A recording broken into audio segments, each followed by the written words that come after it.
الجمهور المغربي يرد. جمهور السعودية وينو؟ كسرنا عينو. بصراحة السن بالسن والعين بالعين والبادئ أظلم. كتبقى كرة القدم مجرد لعبة داخل المستطيل الأخضر، اللي ربح بصحتو واللي خسر هارد لاك. ولكن زدتو فيه بزاف. يعني نسيتو المغرب راه مدرسة في كرة القدم، مدرسة في كرة القدم. المغرب عطاتكم واحد الجيل اللي كان كيدي الهداف في الدوري السعودي، اللي منهم عبد الجليل كاماتشو هدا، ومنهم احمد الباجا كان كيدريبلي وكيطلع التقاشر ديالو وكيلعب معاكم الكرة، وكان كيدي الهداف احمد الباجا. رشيد الداودي والصواريخ ديالو. نشوفوا الجيل الحالي، راه كاين ياسين بونو تبارك الله راه طوب في الدوري السعودي. كنشوفوا حمد الله راه دا الهداف ماشي مره ماشي جوج.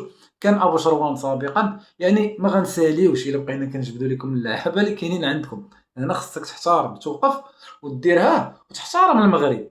خصك تجبدوا على طرف لسانك بالعكس. اللي غادي نقول وهو راه كرة القدم كتبقى مجرد لعبة. فالجمهور إلا بغى يشجع يشجع بواحد الطريقة حضارية، لا داعي للاستفزاز.